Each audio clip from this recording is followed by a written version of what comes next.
Hello everyone, Dr. Padmanabh Bhatt here. ಇವತ್ತು ನಾನು ಮಾತಾಡಲಿಕ್ಕೆ ಹೋಗ್ತಾ ಇರುವಂತಹ ವಿಷಯ ವ್ಯಾಕ್ಸಿನ್ಸ್, ರೋಗ ನಿರೋಧಕ ಚುಚ್ಚುಮದ್ದು. ವ್ಯಾಕ್ಸಿನ್ ಅಂದರೆ ಏನು ಅಂದರೆ ರೋಗ ನಿರೋಧಕ ಅಂದರೆ ತಡೆಯುವಂತಹ ಚುಚ್ಚುಮದ್ದು, ಇಂಜೆಕ್ಷನ್. ಸೊ ವ್ಯಾಕ್ಸಿನ್ ಅಂದರೆ ಏನು? ಇದು ಸಾಧಾರಣ ಮಟ್ಟಿಗೆ ನಾವು ಬೇರೆ ಬೇರೆ ರೋಗಗಳು ಬಾರದಂತೆ ತಡೆಯಲು ಉಪಯೋಗಿಸುವಂತಹ ಒಂದು ವಸ್ತು, ಒಂದು ರಾಸಾಯನಿಕ ವಸ್ತು. ಇದು ಬೇಸಿಕಲಿ ವೈರಸ್ ಅಥವಾ ಬ್ಯಾಕ್ಟೀರಿಯಾಗಳಿಂದ ಬರುವಂತಹ ಕಾಯಿಲೆಗಳನ್ನು ತಡೆಗಟ್ಟಲಿಕ್ಕಿರುವಂಥದ್ದು. ಟು ಪ್ರಿವೆಂಟ್, ಅದನ್ನು ತಡೆಗಟ್ಟಲಿಕ್ಕೆ ಈ ಔಷಧಿಗಳನ್ನು, ಈ ಚುಚ್ಚುಮದ್ದನ್ನು ಕೊಡುತ್ತೇವೆ, ಈ ಇಂಜೆಕ್ಷನ್ನು ಕೊಡುತ್ತೇವೆ. ಇದು ಹಾಗಾದರೆ ಏನು ಕೊಡ್ತೀರಿ ನೀವು ಅಂತ ಕೇಳ್ಬೋದು ನೀವು. ಈ ವ್ಯಾಕ್ಸಿನ್ಗಳನ್ನು ತಯಾರು ಮಾಡಬೇಕಾದ್ರೆ ಒಂದು ಪರ್ಟಿಕ್ಯುಲರ್ ವ್ಯಾಕ್ಸಿನ್, ಉದಾಹರಣೆಗೆ ಈಗ ಟ್ಯೂಬರ್ಕ್ಯುಲೋಸಿಸ್ ಅಂತ ಅಂದ್ಕೊಳ್ಳಿ, TB ಅಂದ್ಕೊಳ್ಳಿ. ಮಗುವಿಗೆ ಜನನಾಗಿ 2ನೇ ದಿವಸಕ್ಕೇ ನಾವು BCG ವ್ಯಾಕ್ಸಿನೇಷನ್ ಕೊಡ್ತೀವಿ, ಅಂದರೆ ಎಗೇನ್ಸ್ಟ್ ಟ್ಯೂಬರ್ಕ್ಯುಲೋಸಿಸ್, TB ಕಾಯಿಲೆ ಬರದ ಹಾಗೆ ತಡೀಲಿಕ್ಕೆ. ಇದು TBಯನ್ನು ಉತ್ಪಾದನೆ ಮಾಡುವಂತಹ ಮೈಕೋಬ್ಯಾಕ್ಟೀರಿಯಂ ಟ್ಯೂಬರ್ಕ್ಯುಲೋಸಿಸ್ ಅನ್ನುವಂತಹ ಒಂದು ಬ್ಯಾಕ್ಟೀರಿಯಾದ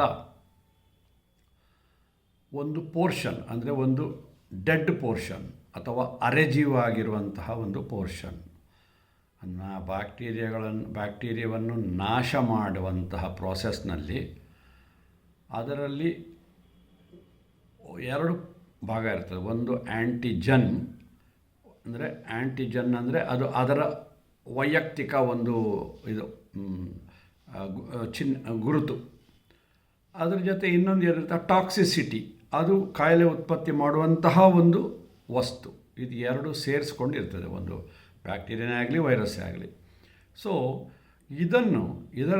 ಇದರದ್ದು ಟಾಕ್ಸಿಸಿಟಿ ಅಂದರೆ ವಿಷಕಾರಿ ವಸ್ತುವನ್ನು ತೆಗೆದು ಕೇವಲ ಅದರ ವ್ಯಕ್ತಿತ್ವವನ್ನು ಮಾತ್ರ ಉಳಿಸ್ಕೊಳ್ಳುವಂಥದ್ದು, ಇದಕ್ಕೆ ಆ್ಯಂಟಿಜನ್ ಅಂತಾರೆ. ಆ ಥರ ವ್ಯಕ್ತಿತ್ವವನ್ನು ಮಾತ್ರ ಉಳಿಸ್ಕೊಂಡಂಥದ್ದು ಆ್ಯಂಟಿಜನನ್ನು ನಾವು ಈ ಚುಚ್ಚುಮದ್ದಿಗೆ ಬಳಸ್ತೇವೆ. ಇದು ಏನು ಮಾಡುತ್ತೆ? ಒಳಗಡೆ ಹೋಗಿ ನಮ್ಮ ಇಮ್ಯೂನ್ ಸಿಸ್ಟಮ್, ಅಂದರೆ ರೋಗ ನಿರೋಧಕ ಒಂದು ಶಕ್ತಿ ಏನಿರುತ್ತೆ ಅದನ್ನು ಜಾಗೃತಗೊಳಿಸ್ತದೆ. ಸೊ ಇಡೀ ಇಮ್ಯೂನ್ ಸಿಸ್ಟಮ್ ಒಂದೇ ಸರ್ತಿ ಜಾಗೃತವಾಗಿ, ಇಲ್ಲಿ ಯಾವುದೋ ಒಂದು ಫಾರಿನ್ ಆಬ್ಜೆಕ್ಟ್ ಬಂದಿದೆ, ಇದಕ್ಕೆ ಸರಿಯಾಗಿ ನಾವು ಈಗ ನಮ್ಮ ಶಸ್ತ್ರಗಳನ್ನು ರೆಡಿ ಮಾಡೋಣ, ನಮ್ಮ ಸೈನಿಕರನ್ನು ರೆಡಿ ಮಾಡೋಣ ಅಂದ್ಬಿಟ್ಟು ಕೂಡಲೇ ಅದು ಈ ಆ್ಯಂಟಿಜನ್ಗೆ ಆ್ಯಂಟಿಬಾಡೀಸ್ ಡೆವಲಪ್ ಮಾಡುತ್ತೆ. ದೇಹ ಆ್ಯಂಟಿಬಾಡೀಸ್ ಡೆವಲಪ್ ಮಾಡುತ್ತೆ. ಈ ಆ್ಯಂಟಿಬಾಡೀಸು BCG ವ್ಯಾಕ್ಸಿನೇಷನ್ ಕೊಟ್ಟಾಗ ಪರ್ಟಿಕ್ಯುಲರ್ಲಿ ಎಷ್ಟು ಆ್ಯಂಟಿಬಾಡೀಸ್ ಪ್ರೊಡ್ಯೂಸ್ ಆಗುತ್ತೆ ಅಂತಂದರೆ ಅದು ಪ್ರೊಡ್ಯೂಸ್ ಆಗ್ತಾನೇ ಇರ್ತದೆ. ಸೊ ಥ್ರೂಔಟ್ ಲೈಫ್ ಅದು ಪ್ರೊಟೆಕ್ಟ್ ಮಾಡುತ್ತೆ. ಯಾಕಂದರೆ ನೀವು ನೋಡಿದ ಹಾಗೆ ಆ BCG ವ್ಯಾಕ್ಸಿನೇಷನ್ ಹುಟ್ಟಿದ ತಕ್ಷಣ 2ನೇ ದಿನಕ್ಕೆ ಬಿಟ್ಟರೆ ಆಮೇಲೆ ನಾವು ಯಾವತ್ತೂ ಹಾಕಲ್ಲ. ಕೆಲವು ಉದಾಹರಣೆಗೆ ಟ್ರಿಪಲ್ ಆ್ಯಂಟಿಜನ್, ಪೋಲಿಯೋ ಡ್ರಾಪ್ಸು, ಅದನ್ನೆಲ್ಲ ನಾವು ಫಸ್ಟ್ 3ನೇ ತಿಂಗಳು, 4ನೇ ತಿಂಗಳು, 5ನೇ ತಿಂಗಳಿಗೆ ಹಾಕ್ತೀವಿ. ಪೋಲಿಯೋ ಡ್ರಾಪ್ಸ್ ಇನ್ನು 2 ತಿಂಗಳು ಎಕ್ಸ್ಟ್ರಾ ಹಾಕ್ತೀವಿ. ಮತ್ತು ಬೂಸ್ಟರ್ ಡೋಸ್ ಅಂತ 1.5 ವರ್ಷಕ್ಕೆ ಹಾಕ್ತೀವಿ, ಮಗುಗೆ 1.5 ವರ್ಷ ಆದಾಗ. ಆಮೇಲೆ 4.5 ವರ್ಷ ಅಥವಾ 5 ವರ್ಷಕ್ಕೆ second booster dose of triple antigen ಹಾಕ್ತೀವಿ. ಹೀಗೆ ಕೆಲವುದಕ್ಕೆ ನಾವು ಮತ್ತೆ ಯಾಕಂದರೆ ಅದರದ್ದು ಆ ಕೆಪ್ಯಾಸಿಟಿ ಕಮ್ಮಿ ಆಗ್ತಾ ಹೋಗ್ತದೆ, ರೋಗ ನಿರೋಧಕ ಸಾಮರ್ಥ್ಯ ಕಮ್ಮಿ ಆಗ್ತಾ ಹೋಗ್ತದೆ. ಆಗ ಮತ್ತೆ ನಾವು ಬೂಸ್ಟ್ ಮಾಡಬೇಕು. ಸೊ ಹೀಗೆ ಯಾವುದೇ ಒಂದು ಕಾಯಿಲೆ ಮನುಷ್ಯನಲ್ಲಿ ಬಾರದೇ ಇರಲಿಕ್ಕೆ ಉಪಯೋಗ ಮಾಡುವಂತಹ ವಸ್ತುವನ್ನು ಆಗಾಗ್ಗೆ ಪೀರಿಯಾಡಿಕಲ್ಲಾಗಿ ಅದರ ಹಿಂದೆ ತುಂಬ ಸಂಶೋಧನೆ ಅಡಗಿರುತ್ತೆ. ನಮಗೆ ಹೇಳಲಿಕ್ಕೆ ಸುಲಭ, 1.5 ವರ್ಷಕ್ಕೆ ಇದು ಹಾಕು, 3 ವರ್ಷಕ್ಕೆ ಅದು ಹಾಕು ಅಂತ. ಆದರೆ ಸಂಶೋಧನೆ ಮಾಡಿ ಅದನ್ನು ಕಂಡುಹಿಡಿದಿದ್ದಾರೆ. ಯೂಶ್ವಲಿ ಸಂಶೋಧನೆ ಯಾವುದರಲ್ಲಿ ಮಾಡ್ತಾರೆ ಅಂತ ತುಂಬ ಜನಕ್ಕೆ ಆಸಕ್ತಿ ಇರ್ಬೋದು. ಮೊದಲಿಗೆ ಅದನ್ನು ಇಲಿಗಳಲ್ಲಿ ಅಥವಾ ಮೊಲಗಳಲ್ಲಿ ಈ ಥರ ಪ್ರಾಣಿಗಳಲ್ಲಿ ಮಾಡ್ತಾರೆ. ಆಮೇಲೆ ಕೆಲವು ವ್ಯಾಕ್ಸಿನ್ಗಳನ್ನು ಮನುಷ್ಯರಲ್ಲಿ ಪ್ರಯೋಗ ಮಾಡಿ ಆಮೇಲೆ ಅದನ್ನು ಬಳಕೆಗೆ ತರ್ತಾರೆ.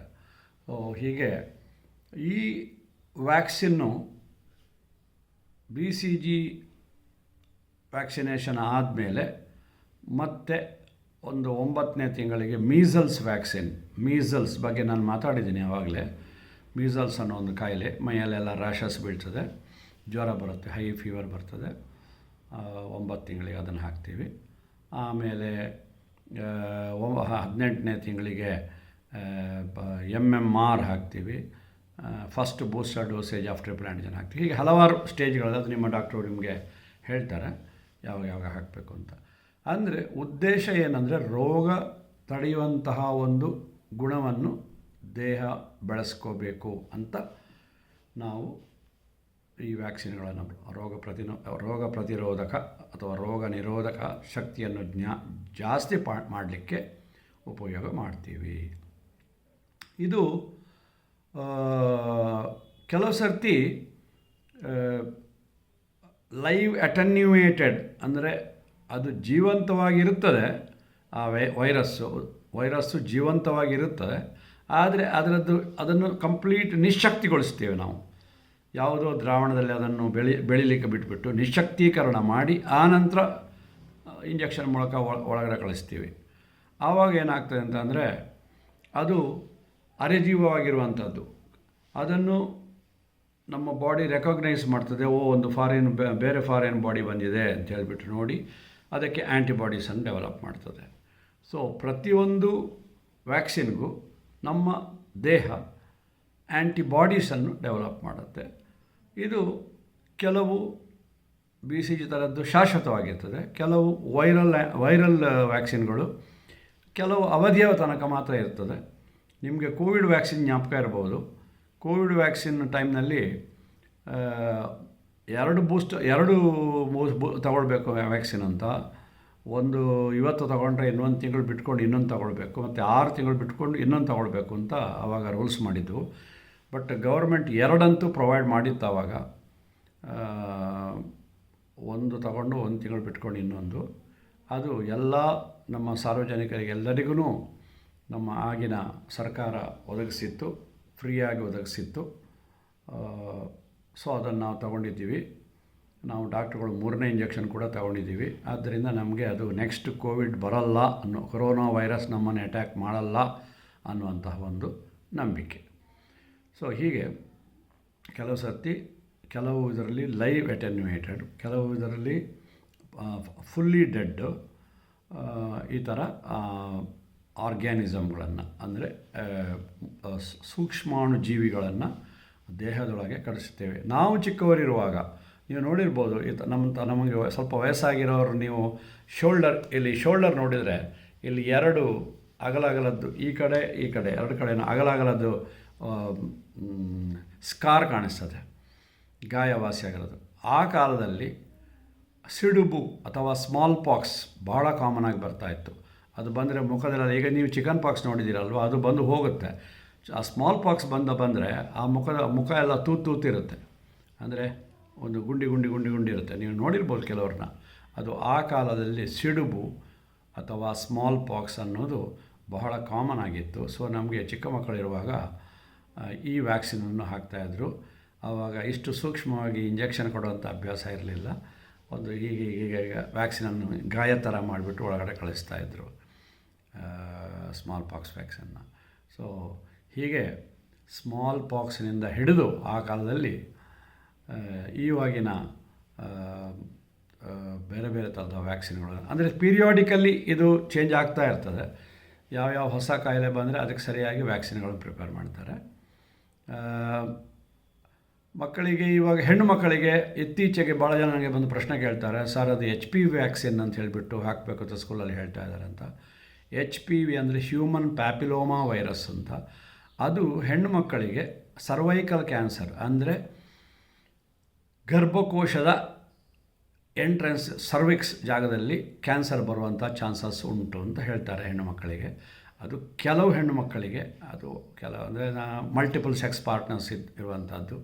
ಸಾಧಾರಣ ಮಟ್ಟಿಗೆ ವೆಸ್ಟರ್ನ್ ವರ್ಲ್ಡಲ್ಲಿ ಅದೆಲ್ಲ ಕಾಮನ್ನು. ಇವತ್ತು ಒಬ್ಬ ಹುಡುಗ ಫ್ರೆಂಡ್ ಆಗ್ತಾನೆ, ಒಂದು ವಾರ ಆದಮೇಲೆ ಫ್ರೆಂಡ್ಶಿಪ್ ಜಾಸ್ತಿ ಆಗ್ತದೆ, ಲವ್ ಜಾಸ್ತಿ ಆಗಿಬಿಟ್ಟು ಕೊನೆಗೆ ದೈಹಿಕ ಸಂಪರ್ಕ ಶುರು ಮಾಡ್ತಾರೆ. ಸೊ ಹಾಗೆ 3-4 ಜನ ಹುಡುಗರು ಜೀವನದ ವಿವಿಧ ಹಂತಗಳಲ್ಲಿ ಬಂದು ಹೋಗ್ತಾ ಇರ್ತಾರೆ. ಸೊ ಹೀಗೆ ಮಲ್ಟಿಪಲ್ ಸೆಕ್ಸ್ ಪಾರ್ಟ್ನರ್ಸ್ ಆದಾಗ ಸರ್ವಿಕ್ಸಲ್ಲಿ ಆ ವೈರಸ್ ಸೇರಿಕೊಂಡು ಅದು ಕ್ಯಾನ್ಸರ್ ಉತ್ಪತ್ತಿ ಮಾಡ್ಬೋದು ಅಂತ ಕಂಡುಹಿಡ್ತಿದ್ದಾರೆ. ನಾನು ಹೆಚ್ಚಿನವರಿಗೆ ಅವಶ್ಯಕತೆ ಇಲ್ಲ. ತುಂಬ ಕುಟುಂಬಗಳು ಆರ್ಥೋಡಾಕ್ಸ್ ಫ್ಯಾಮಿಲೀಸ್, ಮೋಸ್ಟ್ ಆಫ್ ನಮ್ಮ ಫ್ಯಾಮಿಲಿಗಳು ಸ್ವಲ್ಪ ಸಂಪ್ರದಾಯಸ್ಥ ಕುಟುಂಬಗಳು. ಆದ್ದರಿಂದ ಅವಶ್ಯಕತೆ ಇಲ್ಲ ಅಂತ ಹೇಳ್ತೀನಿ. ಇನ್ನು ನಿಮ್ಮ ಇಷ್ಟ. ನೀವು ಗೂಗಲ್ ಸರ್ಚ್ ಮಾಡಿದ್ರೆ ಅದು ಮ್ಯಾಂಡಟರಿ ಅಂತ ಇದೆ, ಖಂಡಿತ ಹಾಕಬೇಕು ಅಂತ. ಆದರೆ ನಾನು ಮಾತ್ರ ಆಪ್ಷನಲ್ ಅಂತ ಹೇಳಿ ಕಳಿಸ್ತಾ ಇದ್ದೀನಿ. ಸೊ ಹೆಣ್ಣು ಮಕ್ಕಳಿಗೆ ಅದೊಂದು ಎಕ್ಸ್ಟ್ರಾ ವ್ಯಾಕ್ಸಿನ್ನು ಹಾಕ್ಸ್ಕೊಳ್ತಾ ಇದ್ದಾರೆ. ಆಮೇಲೆ ಅಲ್ಲಿಗೆ ಆಯಿತಾ ಅಂತ ನೀವು ಕೇಳ್ಬೋದು. ಇಲ್ಲ, ಇನ್ನೂ ವಯಸ್ಸಾದ ಮೇಲೆ ಎಲ್ಲರಿಗೂ, ವಯಸ್ಸಾದವರಿಗೆ ಒಂದು 60-65 ವರ್ಷ ಆದಾಗ ಫ್ಲೂ ವ್ಯಾಕ್ಸಿನ್, ಒಂದು ನ್ಯೂಮೋನಿಯಾ ವ್ಯಾಕ್ಸಿನ್ನು, ನ್ಯೂಮೋವ್ಯಾಕ್ಸು, ಫ್ಲೂ ವ್ಯಾಕ್ಸಿನ್, ಈ ಥರ ಅದನ್ನು ಇವಾಗ ಕೂಡ ನಾನು ಕೆಲವರಿಗೆ ಹಾಕ್ತಾಯಿದ್ದೀನಿ, ಬರ್ತಾರೆ. ಕೆಲವರಿಗೆ ಅವರ ಮಕ್ಕಳು ಅಮೇರಿಕಾದಲ್ಲಿರೋರು ಅಥವಾ ಇಂಡಿಯಾದಲ್ಲೇ ಇರುವಂತಹ ವಿದ್ಯಾವಂತ ಮಕ್ಕಳು, ಅಪ್ಪ ಅಮ್ಮ ನೀವು ಹಾಕ್ಸ್ಕೊಳ್ಳಿ ಇದನ್ನು ಅಂತ ಹೇಳಿಬಿಟ್ಟು ಹೇಳ್ತಾರೆ. ಪ್ರತಿ ವರ್ಷ ಹಾಕಿಸ್ಕೊಳ್ಬೇಕು ಅದನ್ನು. ನ್ಯೂಮೋವ್ಯಾಕ್ಸ್ ಅಥವಾ ಫ್ಲೂ ವ್ಯಾಕ್ಸಿನ್, ಫ್ಲೂ ವ್ಯಾಕ್ ಬೇರೆ, ನ್ಯೂಮೋವ್ಯಾಕ್ ಬೇರೆ, ಎರಡನ್ನೂ ಒಟ್ಟಿಗೆ ಹಾಕ್ಬೋದು, ಒಂದೇ ದಿನ ಹಾಕ್ಬೋದು. ಒಂದು ಆ ಕಡೆ ಒಂದು ಈ ಕಡೆ ಹಾಕ್ಬೋದು. ಸೊ ಇದನ್ನು ಕೂಡ ವಯಸ್ಸಾದವರು ಹಾಕಿಸ್ಕೊಂಡ್ರೆ ಉತ್ತಮ. ಆ ಕಾಯಿಲೆ ಬರದೆ ಅವರು, ಯಾಕಂದರೆ ನ್ಯೂಮೋನಿಯಾ ಬಂದರೆ ನ್ಯೂಮೋನಿಯದಲ್ಲೇ ಸತ್ತೋಗ್ಬಿಡ್ಬೋದು. ಫ್ಲೂ ಅಂದರೆ ಫಸ್ಟಿಗೆ ಫ್ಲೂ ಥರ ಬರ್ತದೆ, ಆಮೇಲೆ ಅದು ನ್ಯೂಮೋನಿಯಾಗೆ ಟರ್ನ್ ಆಗ್ಬೋದು ಅಥವಾ ಬೇರೆ ಏನಕ್ಕಾದರೂ ಟರ್ನ್ ಆಗ್ಬೋದು. ಆದ್ದರಿಂದ ಹಾಕಿಸ್ಕೊಳ್ಳುವುದು ಉತ್ತಮ ಅಂತ ಹೇಳಿಬಿಟ್ಟು ನಾನು ಹೇಳ್ತೀನಿ. ಹೀಗೆ ವ್ಯಾಕ್ಸಿನ್ಗಳು ನಮ್ಮ ಜೀವನದ ಅತ್ಯವಶ್ಯಕವಾದಂತಹ ವಸ್ತುಗಳು. ಅವುಗಳನ್ನು ನಾವು ಕಾಲಕ್ಕೆ ಸರಿಯಾಗಿ ವೈದ್ಯರ ಸಲಹೆ ಮೇರೆಗೆ ತಗೊಳ್ಬೇಕು. ಆರೋಗ್ಯವಂತ ಸಾಯೋ ತನಕ ಆರೋಗ್ಯವಾಗಿರಬೇಕಲ್ವ. ಸೊ ತಗೊಳ್ತಾ ಇರಬೇಕು ಅಂತ ಹೇಳಿ ಇವತ್ತಿನ ಈ ವ್ಯಾಕ್ಸಿನ್ ಚಾಪ್ಟ್ರನ್ನು ಟಾಪಿಕನ್ನು ಮುಗಿಸ್ತಾ ಇದ್ದೀನಿ. ದಯವಿಟ್ಟು ಟಾಪಿಕ್ ಸಜೆಸ್ಟ್ ಮಾಡಿ. ಲಾಸ್ಟ್ ಟೈಮ್ ಹೇಳಿದಂಗೆ I am running out of topic suggest ಮಾಡಿ. ಇನ್ಫ್ಯಾಕ್ಟ್ ಫಿಯರ್ ಆಫ್ ಡೆತ್ ಅನ್ನೋದು ನಾನು ಮಾತಾಡಿದ್ದು ಒಂದು ಹೆಣ್ಣು ಮಗು ಹೇಳಿದ್ದೆ. ಹಾಗೆಯೇ ಯಾರಾದರೂ ಹೇಳಿದರೆ ಅಥವಾ ನಂದು ಕಮೆಂಟ್ ಬಾಕ್ಸಲ್ಲಿ ಬರೆಯುವಾಗ ಪ್ಲೀಸ್ ಟಾಕ್ ಅಬೌಟ್ ಅಂತ ಹೇಳಿ ಬರೆದರೆ ನಾನು ನೆಕ್ಸ್ಟ್ ಅದನ್ನೇ ಮಾತಾಡ್ತೀನಿ. ಸೊ ಇಷ್ಟು ಹೇಳಿ ಇವತ್ತಿನ ಮಾತನ್ನು ಮುಗಿಸ್ತಾ ಇದ್ದೀನಿ. ಜೈ ಹಿಂದ್.